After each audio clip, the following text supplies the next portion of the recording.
Dis-moi, Patricia Perrin, le cognac, oui, on va en parler tout au long de la semaine, évidemment, les talents cognacais.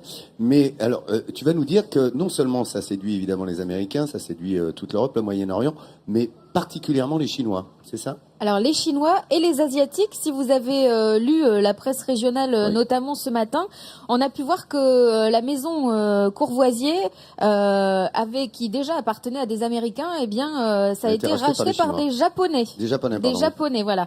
Le troisième grand groupe de spiritueux au monde. Et donc, vous l'avez dit, Laurent, depuis un peu plus d'un an, les Chinois, qui sont des grands amateurs et des grands buveurs de cette eau de vie ici, se sont mis à racheter des maisons de négoce. Alors, ils l'avaient fait également dans le Beaujolais, il l'avait fait également dans le Bordelais.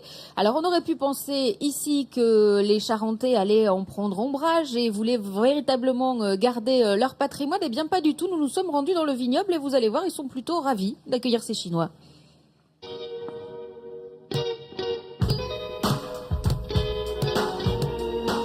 C'était la grande tendance de ces dernières années. Les investisseurs chinois avaient jeté leur dévolu sur les châteaux et les grands crus du Bordelais. En 2013, les voilà qui débarquent en Charente à la conquête des premières maisons de cognac. Le géant des vins et spiritueux Cheng Yu vient de s'offrir la maison de négoce roulée Fransac. Le groupe commercialisait déjà l'eau de vie charentaise.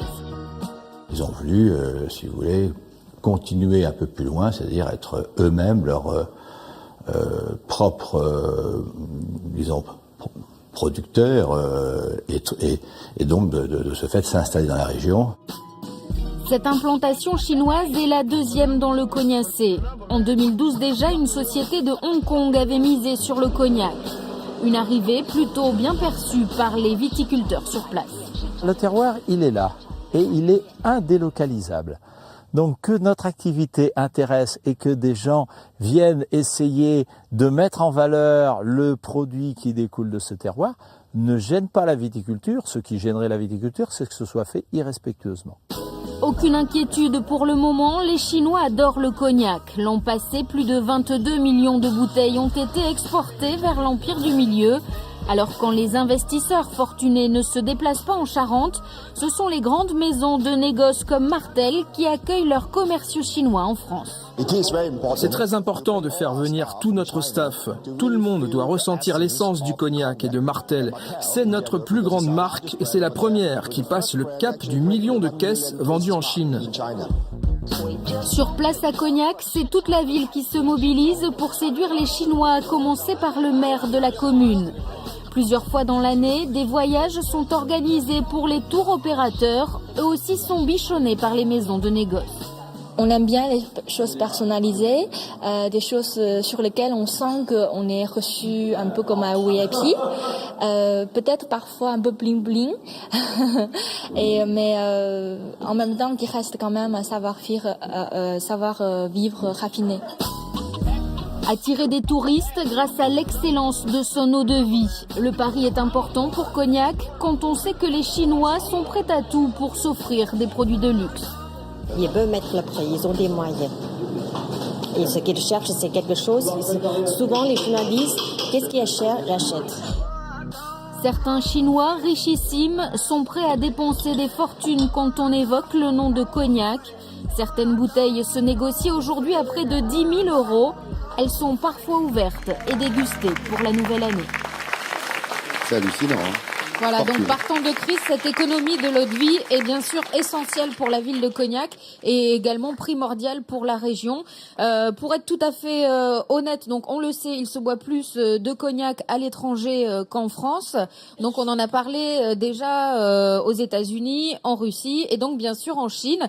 Et alors là, on est un peu inquiet dans les maisons de négoce puisque les ventes ont chuté au dernier trimestre 2013 et là début 2014, parce qu'en Chine, Vincent Ferniaud, il y a une loi anticorruption en fait qui vient d'être mise en place.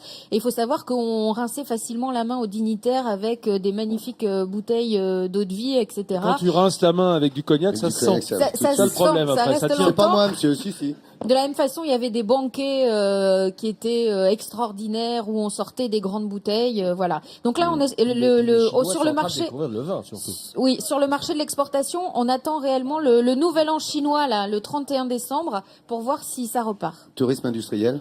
Tourisme industriel, eh bien, vous l'avez vu dans le reportage, tous ces Chinois viennent aussi visiter. Donc, ils viennent d'abord visiter les chais et les caves, et ensuite, eh bien, ils visitent la région, ils visitent les bâtiments, et ça amène du monde. Eh ben nous avons fait la même chose. Regardez, hier soir, je vous l'avais promis. Eh bien voilà, nous sommes allés visiter. Voici Pierre Bonte. Nous sommes allés visiter un des grands chais de la région, un très grand nom. Et vous voyez, on nous a expliqué comment tout ça fonctionnait. Regardez, on a même vu du 1939, 1830 et regardez, 1800. Et là, évidemment, on ne peut que humer ces dames Jeanne, comme on les appelle, ces bouteilles en verre entourées d'osier. On ne peut que humer, mais là, on pensait effectivement 2 ans avant le sacre de Napoléon, c'est quand même quelque chose d'assez exceptionnel et unique que d'avoir un vin qui a plus de 2 siècles, quoi. C'est le seul aliment qui soit consommable et qu'on peut consommer 215 ans après. Le sel aussi. Avec quelques millions d'années.